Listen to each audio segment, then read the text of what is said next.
Selamat datang ke Business on Air, di mana kami akan share knowledge berkaitan dengan dunia ejen dan juga e-commerce.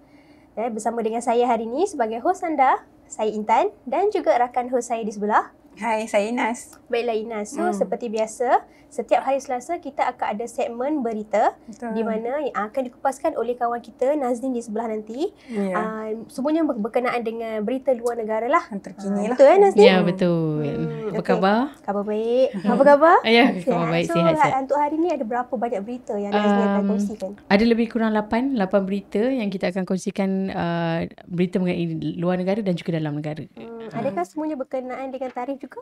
Ya, berkaitan dengan tarif. Dia sambungan pada minggu lepas juga. Dan juga sekarang lah. Ya, dan juga beberapa isu yang berada dalam Malaysia jugalah.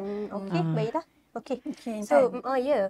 sebelum kita teruskan, seperti yang kita sedia maklum, semalam kita terima satu berita sedih lah, iaitu kita sebagai rakyat Malaysia terkesan dengan pemergian mantan Perdana Menteri kita yang kelima, iaitu Tun Abdullah Ahmad Badawi. Okey, arwah yarham menghembuskan nafas yang terakhir kemarin pada usia 85 tahun. Seperti yang kita tahulah, ataupun nama yang lebih familiar kita selalu sebut adalah Pak Lah lah. Kan? Pendekatan Pak Lah memberikan sepanjang kepimpinan beliau adalah menekankan konsep yang kata tenang, dalam kepimpinan yang tenang lah. Dan selalunya kalau Intan pernah dengar sebelum ni, konsep Islam Hadari, yang tu pun diperkenalkan oleh arwah yarham. Dan juga kebanyakannya adalah integriti dalam kepimpinan kerajaan lah. Dan satu lagi, seperti yang kita sedia maklum, arwah yarham juga adalah anak jati kelahiran Pulau Pinang, iaitu di Kepala Batas. Kebanyakan ekonomi, pembangunan ekonomi yang berlaku di utara tanah air, seperti idea untuk jambatan kedua Pulau Pinang, dan pembangunan ekonomi di utara tanah air banyak dipertengahkan oleh mantan Perdana Menteri kita lah. Jadi kita di Business on Air hari ini ingin mengucapkan takziah kepada seluruh keluarga, dan juga mari kita sama-sama sedekahkan Al-Fatihah. Semoga roh dicucuri rahmat lah. Okay.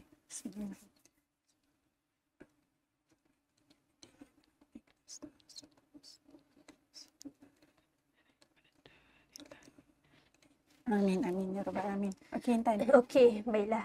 Selesai dengan itu, jadi sebelum kita masuk ke agenda kita yang sebenar-benarnya untuk hari ini, iaitu segmen berita, jangan lupa untuk subscribe channel kami supaya anda tak terlepas dengan topik-topik ataupun episod-episod yang akan datang.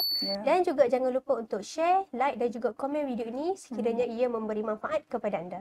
Baiklah, so tanpa kita membuang masa, semua dah ready? Ya. Okey, baiklah. Sudah. Jom kita on air.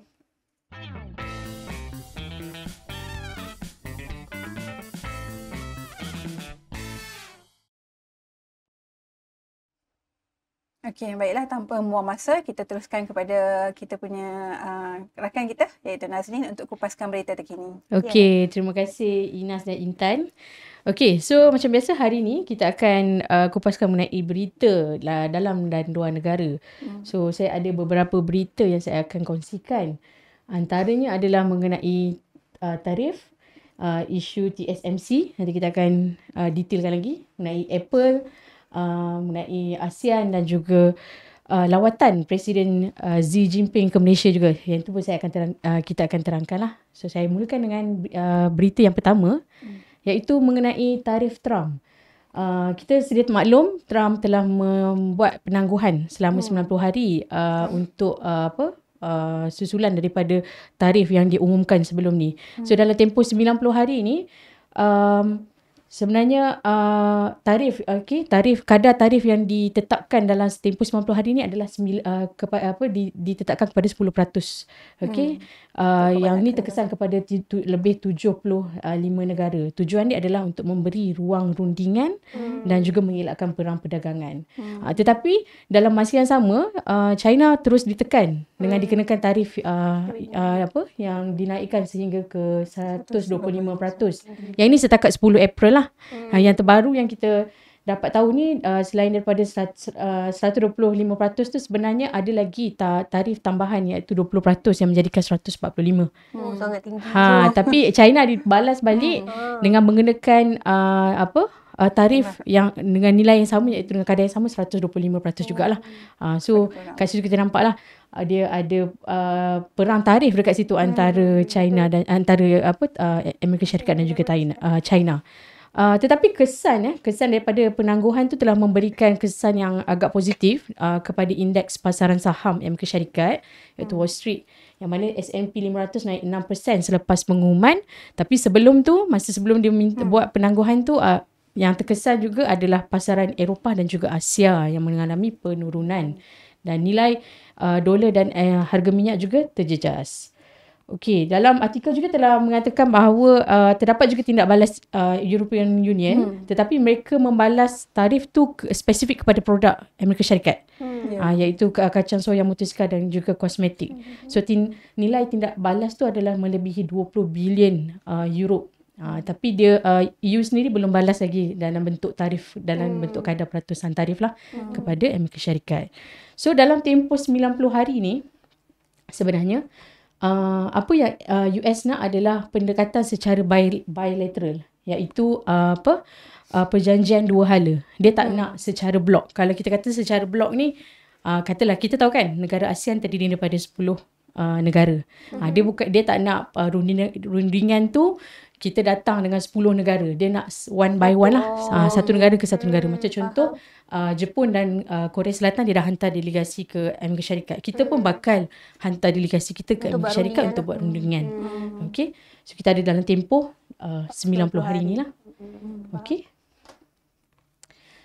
Okay, seterusnya masih lagi mengenai tarif, tapi yang ni lebih kepada isu TSMC. TSMC ni apa? Okay, TSMC ni adalah Taiwan Semiconductor Manufacturing Company. Dia adalah pengeluar chip terbesar di dunia yang menguasai 60% pasaran di dunia. 60% pasaran chip di dunia lah. Kalau macam contoh dekat peranti kita tu, kita ada 10 peranti, 6 daripada peranti tu adalah daripada TSMC ni lah. Okay. Dan dia mencipta chip yang bersaiz sangat kecil, iaitu 3 nanometer yang digunakan dalam peranti seperti Apple, AMD dan juga Nvidia. Yang ni yang digunakan dekat dalam perisian AI lah. Okay. So apakah ancaman yang Trump buat adalah ancaman cukai yang dikatakan adalah 100%. Trump mengugut TSMC untuk mengenakan cukai sebanyak 100% jika tidak membina kilang di Amerika Syarikat. So langkah ini adalah untuk bertujuan memastikan pengeluaran chip kekal dalam negara US sendiri untuk keselamatan ekonomi. Itu yang Trump katakanlah. Okay. Tapi bukan itu saja. Trump juga telah mengkritik pentadbiran sebelum ni, iaitu pentadbiran Joe Biden, yang mana Joe Biden telah memberikan geran yang sangat besar kepada TSMC dan isu dia adalah Trump mempersoalkan kenapa syarikat luar dapat geran yang begitu banyak hasil daripada duit rakyat Amerika Syarikat sendiri. Itu yang dipersoalkan lah. So dia mendakwa syarikat semiconductor ni tidak memerlukan bantuan kewangan. So kat situlah timbulnya isu keutamaan dalam pelaburan kerajaan Amerika Syarikat.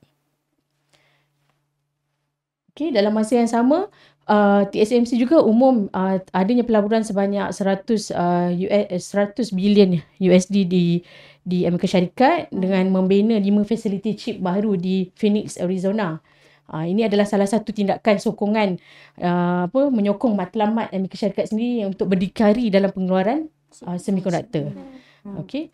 Tapi bila kita kata isu TSMC ni, ada satu lagi isu besar yang mana TSMC ni disiasat kerana telah kita kata telah memberikan chip kepada Huawei. Kita tahu yang Huawei ni menerima sekatan ni, dia telah disekat ataupun dalam istilah dia disekat disenarai hitamkan dalam entiti terhad, iaitu disekat daripada Sekatan Perdagangan oleh Amerika Syarikat sendiri tetapi dia keluar depa. Tapi dia orang dapati chip yang sepatutnya yang dikeluarkan daripada TSMC tu sepatutnya tidak boleh diguna di produk Huawei, tetapi ada dekat dalam produk Huawei.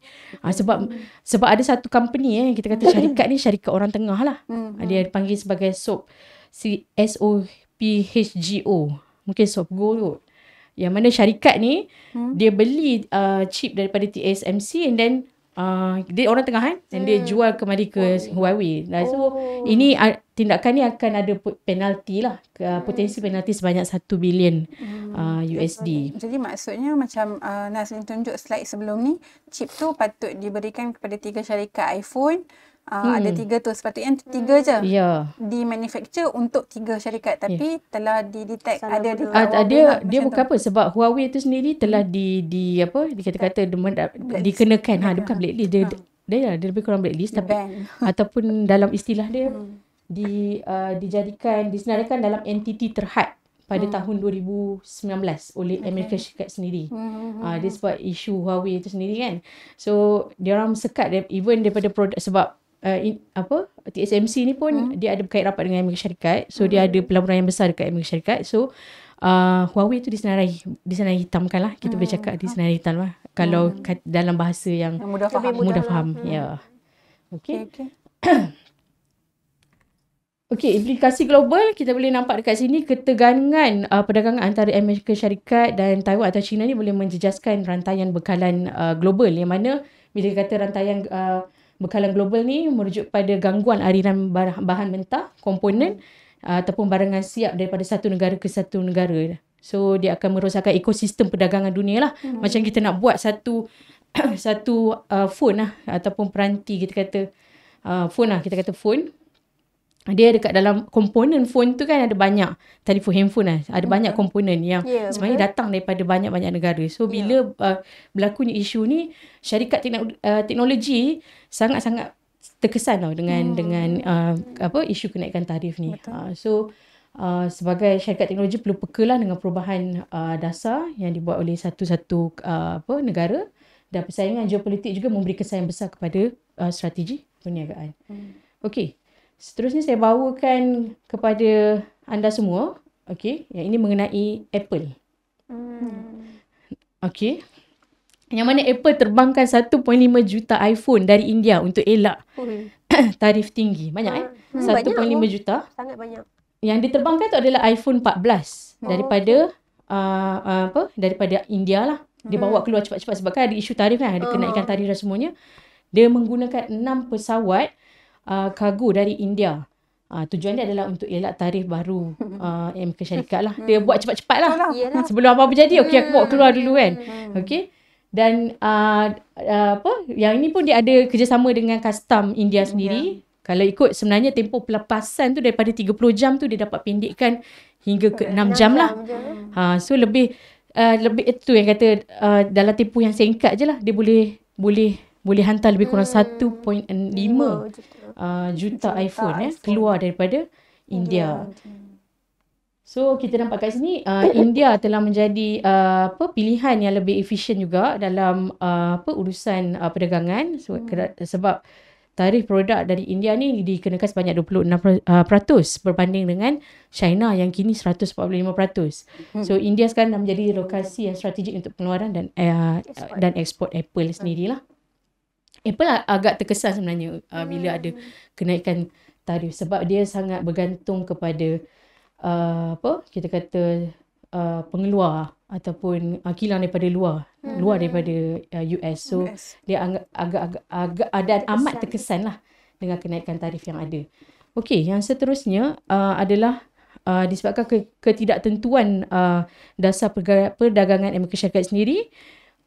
Syarikat teknologi seperti Apple ni menghadapi tekanan lah. Kita boleh katakan tindakan ni adalah satu tekanan buat Apple sendiri, dan saham syarikat teknologi ni pun menurun juga disebabkan isu tarif ni jugalah. Okey. Seterusnya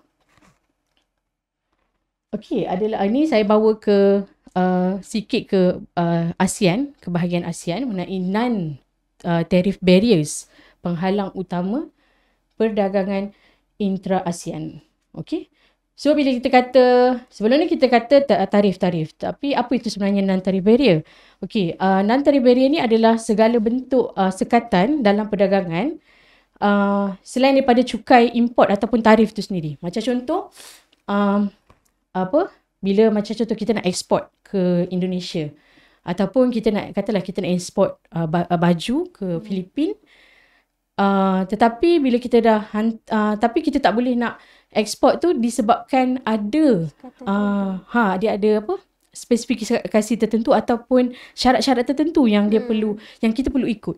Macam contoh mungkin tag dekat baju tu perlu letak dalam bahasa Tagalog, bahasa Filipin sendiri. So bila kita tak ada, so benda tu lah yang akan menyekatkan dan tak boleh benda tu akan menyukarkan lagi untuk kita masuk ke negara tersebut lah. So apa yang dibincangkan dekat bahagian ASEAN, disebabkan sekarang ni masih lagi ada dalam tempoh persidangan ASEAN, mereka mengatakan tarif ni, non-tarif barrier ni menyebabkan kita kata perdagangan intra-ASEAN tu masih rendah peratusannya, iaitu dalam 23%. Disebabkan oleh prosedur birokrasi, piawaian, teknikal ataupun perbezaan peraturan yang menjadi sekatan yang terbesar. Di kadang-kadang tu macam setengah negara dia ada standard tertentu ataupun prosedur custom yang menyukarkan lagi produk tu nak masuk ke negara tu. Okey.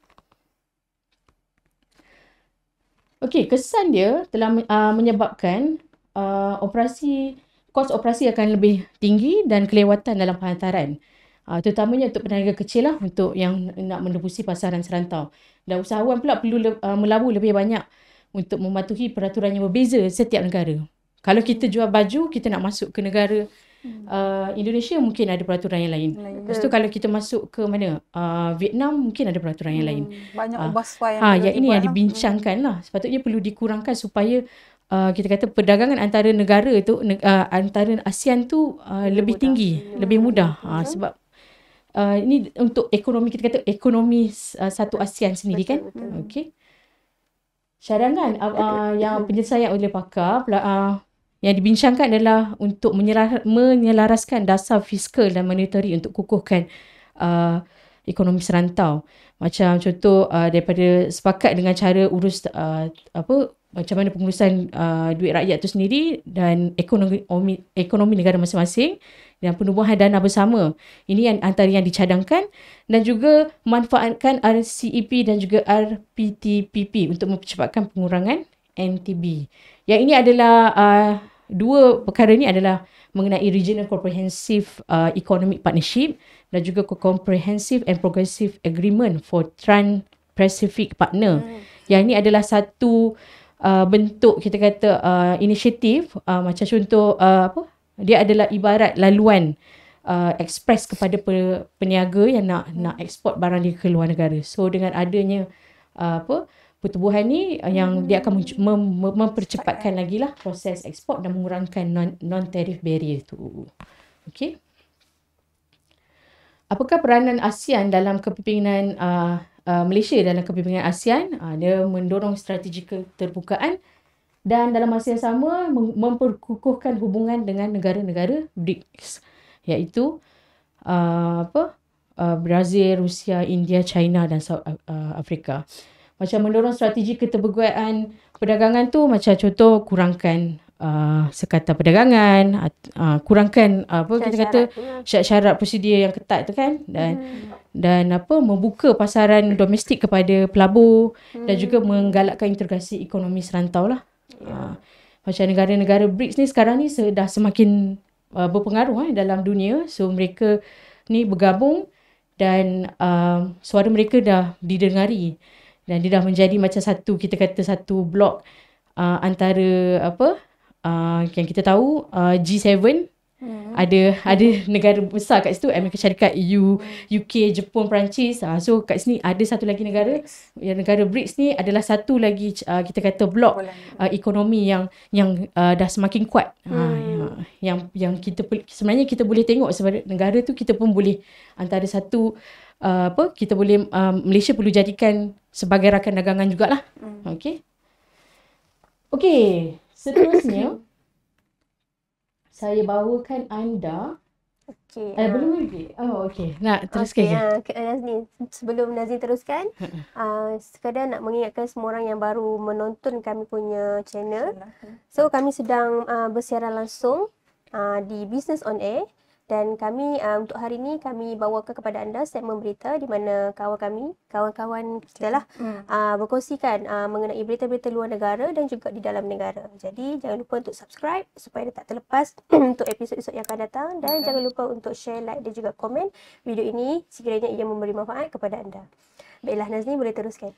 Okey, so apakah impak strategi kepada PKS dan ekonomi rakyat? Dengan pengurangan NTB, dia boleh meluaskan lagi pasaran PKS ke luar negara dan akan mampu menjana pertumbuhan ekonomi domestik dan sekaligus membuka peluang pekerjaan. Okey, seterusnya saya bawakan anda ke ke topik yang berlainan sikit, tetapi yang ni saya nak cerita pasal dua bisnes yang dia bukan bergabung tau, dia telah mendapat perolehan. Maknanya sekarang ni Prada telah membeli Versace dalam kemelut tarif yang berlaku sekarang ni. Okay, so Prada, kita tahu Prada ni dia punya fashion ni lebih kepada minimalist, sophisticated. Kalau macam Versace ni lebih kepada glamour. Apa lagi? Design dia memang lain daripada lain, dramatic and that's what. Tapi dua-dua ni datang daripada Itali. Cuma Versace ni dah sebelum dia dah dijual ke Amerika Syarikat. Dan sekarang ni kiranya kita kata dalam istilah bahasa Melayu tu biasanya kata apa? Sirih pulang ke gagang. So dia dah dikembalikan ke Itali. So dua-dua jenama ni dah semakin kuat lah. Okay, so Prada mengambil alih pesaingnya Versace dengan nilai pengambil alihan sebanyak 1.2 bilion, iaitu bersamaan 6.4 bilion dalam Europe, yang tu Europe. Capai persetujuan pengambil alihan 100% jenama Versace dan Versace kini kembali ke tangan syarikat Itali. Okey. Dia beli daripada Capri Holding. Capri Holding ni ada daripada Amerika Syarikat. Okey, so apakah rancangan Prada? Prada dia rancang nak kekalkan identiti Versace sendiri. So maknanya apa saja identiti yang ada dekat Versace tu dia akan kekalkan. Dan dia akan memanfaatkan kekuatan operasi dan runcit ni untuk pertumbuhan jenama tersebut. So dari berita yang kita dapat, dia tidak buat perubahan 100%. Walaupun dah dibeli, dia masih mengekalkan lagi. Bila dah ambil tu dia dah ubah perubahan semua. Sebab Prada. Sebab kalau dia ubah, rugilah dekat dia, sebab kat situ dah ada manpower dia, dah ada kita kata operasi tu dah berjalan dengan lancar. Cuma dia menambah baik sahaja yang sedia ada sekarang, yang Versace buat. Okey. Okey, dalam konteks global, perjanjian ni di tengah ketidaktentuan pasaran global, termasuk tarif perdagangan, dan dia mempengaruhi rundingan dan penilaian harga pengambil alihan. Dan pengambil alihan telah berjaya lah. Telah berjaya berlaku. Okey, ini kita bagi ringan-ringan sikit. Okey, ini antara design Prada yang dipakai oleh Gal Gadot di Oscar 2025. Okay, dia lebih kita kata elegant, sophisticated. Okay, dia tak banyak benda-benda yang pelik-pelik kat baju tu. Okay, cuba bezakan dengan ni Prada tau. Okay, kalau Versace, okay, dia lebih dramatik, artistik. Sebenarnya baju ni bila dia buka dia punya ribbon tu semua, dia tukar warna. Nanti yang boleh tengok lah. Tapi kat sini tak tunjuk lah gambar. So dia lebih dramatik. Itu beza dia lah. Okay. So sekarang ni kita tahu yang Prada dah mengambil alih Versace. Okay.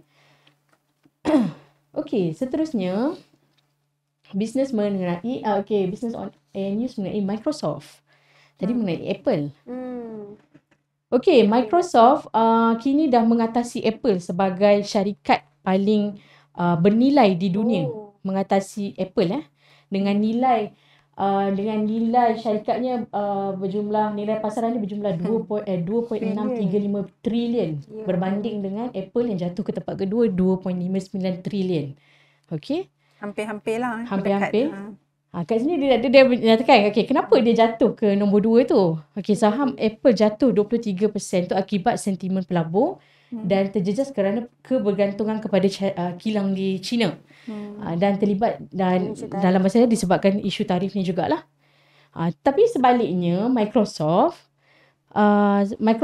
kurang terkesan dengan tarif ni kerana dia fokus kepada perisian dan servis. Dia bukan sekadar produk, dia bukan produk fizikal.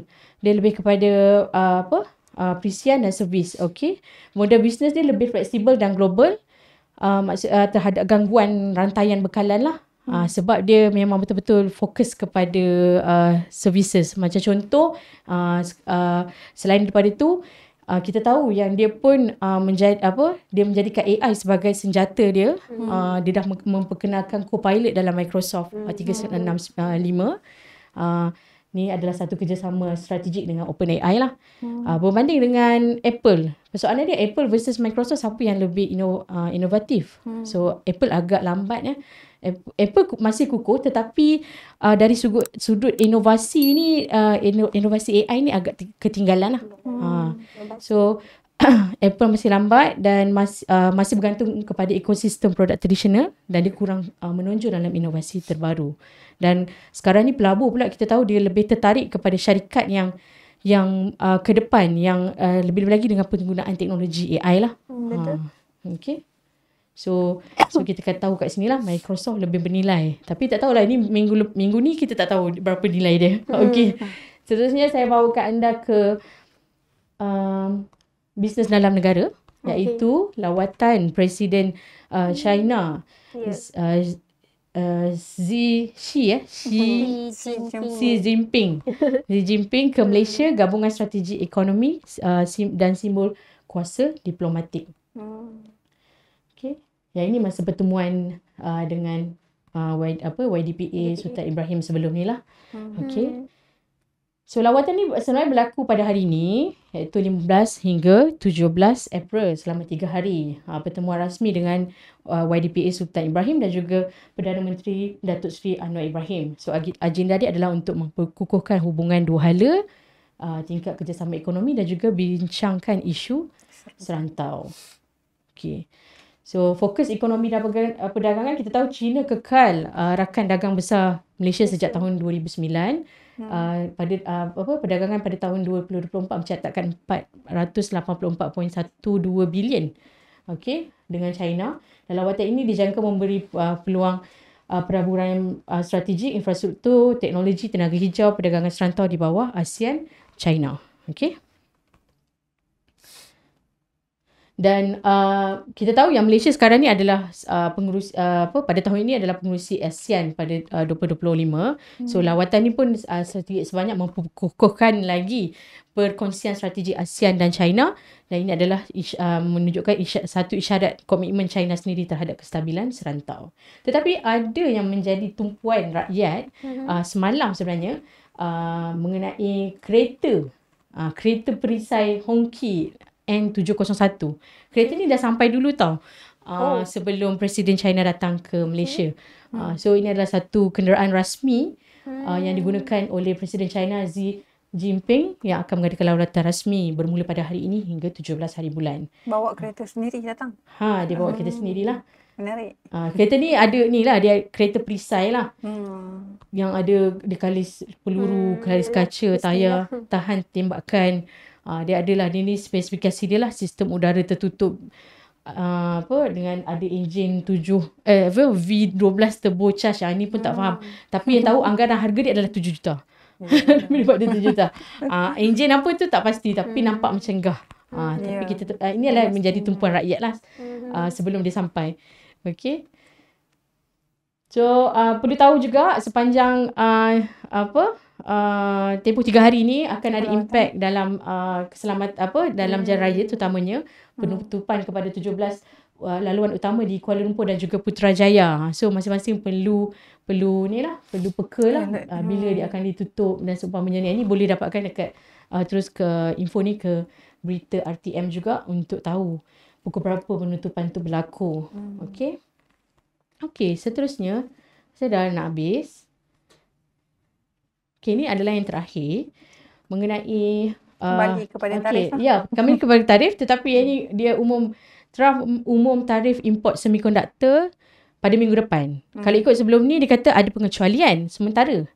Tetapi dia kata untuk produk dia kata dia akan umumkan tarif import produk semikonduktor akan diumumkan pada minggu depan lah. So pengecualian tu mungkin akan ditarik balik dan semua produk akan dikenakan tarif yang berasingan lah.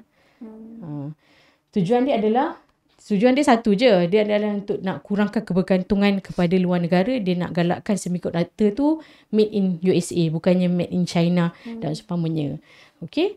So China kalau tengok kat sini, Malaysia sebagai pengeksport semikonduktor juga turut terkesan akibat isu tarif ni, tetapi dalam masa yang sama mungkin boleh menarik pelabur daripada luar lah, terutamanya pelabur daripada China dan Taiwan. Sebab sekarang ni diorang tengah mencari lokasi dan Malaysia menjadi salah satu lokasi yang menjadi pilihan mereka kalau betul-betul tarif tu dikenakan dan berkuat kuasa. Sebab kalau perang tarif antara Amerika Syarikat dan juga China tu masih berlaku, akan ada negara yang mendapat kita kata kelebihan lah daripada segi tarif tu sendiri. Mungkin kita salah satunya. Okay. So untuk itu antara berita yang saya kongsikan hari ni. Ada yang dalam negara, luar negara dan seumpamanya. So kita boleh tengok dekat dalam bisnes hari ini, tekanan tarif, strategi geopolitik dan perubahan kuasa pasaran dari Apple hingga ke Microsoft, dari Xi Jinping ke Trump, semua tu sedang merancang langkah yang besar. Okay, so Malaysia perlu kekal peka dan ambil peluang, bersedia untuk menghadapi cabaran global yang makin kompleks. Itu daripada saya untuk hari ini. Terima kasih kita ucapkan kepada rakan kita iaitu Nazneen. Okey, apa yang kita boleh rumuskan hari ini adalah isu tarif ni belum pasti lagi pengakhirannya macam mana. Cuma sebagai pengguna ataupun sebagai rakyat ni, kita harus peka lah terhadap apa-apa perubahan yang berlaku. Dan berkaitan dengan apa yang kita boleh rumuskan hari ini adalah kemungkinan topik minggu depan akan ada sedikit perubahan. Dia tengok bergantung kepada isu tarif. Kalau dia masih ada lagi, macam tadi kita last kali kita Trump kata akan umum tarif import untuk semikonduktor. Kalau ada untuk minggu depan, so kita akan masukkan lah dalam Business on News. Okey, baik. Jadi kalau itu sahaja untuk hari ini.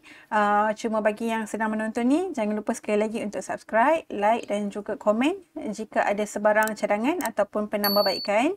Dan jangan lupa juga selain pada segmen berita, kita ada segmen yang lain kan Intan? Ya, betul. Iaitu berkaitan dengan ejen dunia e-commerce dan juga React dan Kupas. Ya, so jangan lupa untuk tonton lah.